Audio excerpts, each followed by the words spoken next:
Hey guys, so listen, we're at the top of 2020 and I wanted to reiterate again. There's a video that I did that spoke about toxic relationship, removing toxic family members, realizing traits and characteristics of toxic relationships. And I wanted to just go over a few key points that I've made in those videos and condense it here. You see, there are people who are just that. They're toxic, toxic, toxic, toxic. They may try to be good, and they probably are, but there's just something with you that they figure out they can get something, get over, and misbehave. And this is where you're going to have to make some tough decisions. Now, first of all, I'm going to tell you again the story of Lot. When Lot and his family had to leave Sodom and Gomorrah, he had son in laws that were there. His son in laws were not willing to go. Lot had been there for some time.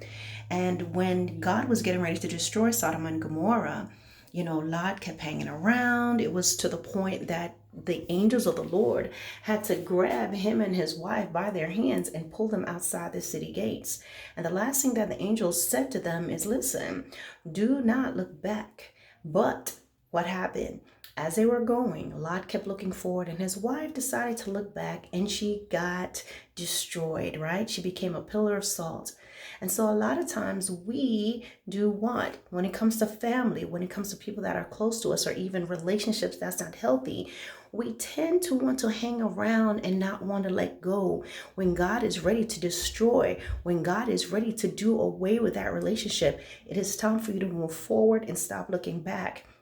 And so when looking back, you find yourself being delayed and destroyed. God may be pulling you in a different direction, but because you're looking back at the past and what you've known, you can't move forward. You see, the thing with toxic people is that they operate in the works of the flesh, and the works of the flesh are manifest. You find that in Galatians chapter 5, starting at 16 on down. They manifest through the flesh, which is adultery, fornication, lasciviousness, lewdness, dissension, strife, malice, envyings, these type of things. Backbitings are the fruits of the spirit. One of the many fruits, of the many works. They're not fruits, they're called works of the flesh, not fruits of the spirit, but works of the flesh. Okay, what comes out of our body? Personality, wrath, anger, malice, jealousies, envies.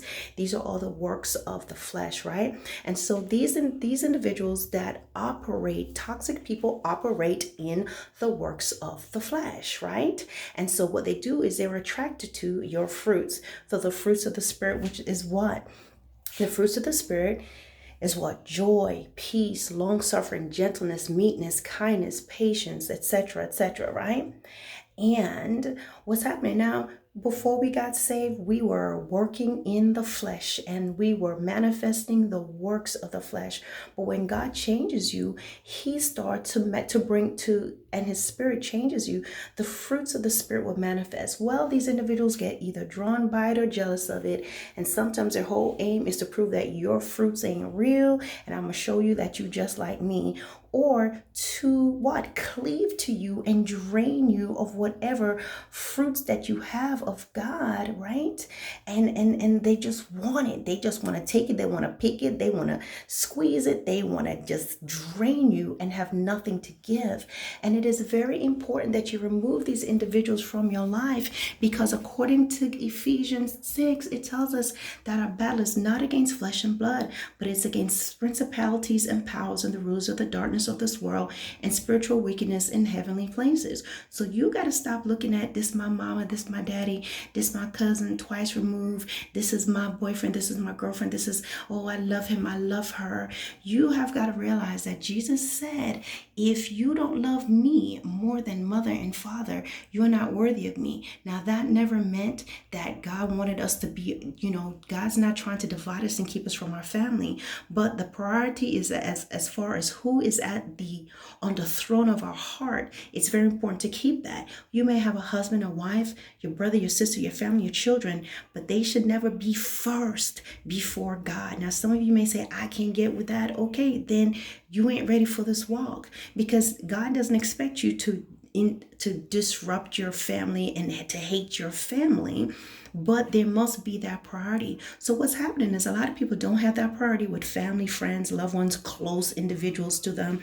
And so when these people start to do things to them, they're thrown off. There's a lot of you, there's things that God wants you to do, but you're constantly in this toxic relationship with a person that upsets you. You're in this cycle with them. Just as you're getting ready to do the things of God, or while you're getting closer to the Lord, while you're doing his work, while you're reaching out for him, while you're praying and fasting, these things happen. These individuals, see, they have a season that they're going to come into your life as you're getting closer to the Lord, getting closer and moving deeper into things of God. Here comes that one guy you've always liked that suddenly he's interested. Here comes that one girl you've always liked that suddenly you're interested. Here comes that family member that wants to question your faith and your walk and want to mock you.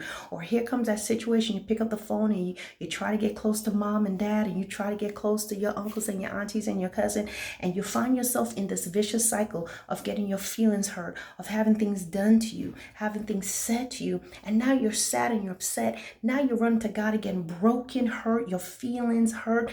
They wounded you again, and he's got to heal you and take you to this place. But in the meantime, here's what's happening. Because you keep going through this repeated cycle of getting hurt and wounded and down again and praying again, you're not able to do the things of God, because you can't help the others, the people that's lost and wounded and really need your word and really need your hand, because you yourself are wounded and down, or you're bleeding onto someone else because you're wounded again. Remember, the children of Israelites, they fought, physically fought. They went to battle. They had men of war that fought and went to the forefront. And it's the same thing right now. God needs us front and center, fighting against the enemy, seeking and saving the lost, those who are lost, those who are in darkness, people that don't know Jesus Christ. And that takes discernment. It's not the pat cake thing that people are doing these days. So listen, why it's important about removing toxic people, it's not about, oh, we just in our feelings and we just want to get rid of people. No. I'm a soldier in the army of the Lord. You are a soldier in the army of the Lord. You can't be playing around with folks that want to play. There are people, I'm sorry, even family members that are sent to throw you off. And if you can't get that in your head and looking at, oh, this cute little gram, I know it, right?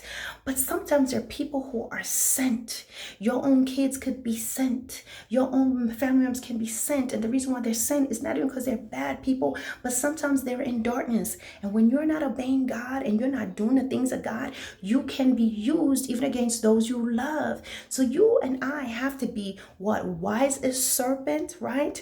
And harmless as doves. You got to understand, listen, it's nothing personal, but if you're going to keep me from the things of God, if you're going to have my emotions to the point where I'm depressed and I'm sad and I'm trying to figure out how I can make it up to you, oh Lord, what I do this time. Now, if you've done something wrong, you need to make those things right. You don't just go around talking about, I'm with the Lord and I don't need to apologize. No, you need to get things right. But I'm specifically identifying people that you know that you're walking and you're doing the things of God. You have tried to do the right things in these relationships, but you keep getting yourself snuffed. You keep getting yourself hurt. You keep getting yourself wounded. I'm trying to tell you, soldier, you need to get up and get out of that type of relationship, because the bigger picture is you need to be able to do the things of God, of a sound mind, a clear head, okay? And your heart must have a guard around it. Guard your heart, for out of it flows all the issues of life. So you have got to have on your full armor and be prepared, guys, to go into the dark places, the valley of the shadow of death. I will fear no evil. Listen, God will restore your soul, but when he restores your soul, when he takes you along the path of righteousness for his name's sake, then you don't need people that's harpooning you and hurting you and bring you to a place where you're fearing, okay? Let God take you to where he needs to take you to, but because he can't take you when you got weight. He's not going to take you nowhere when you got a weight and you're weighted down with toxic folks, toxic relationships. Sometimes you're going to have to let it go, honey. Just like when God was going to destroy Sodom and Gomorrah. Listen, Lot's son-in-laws didn't want to come. He had to go.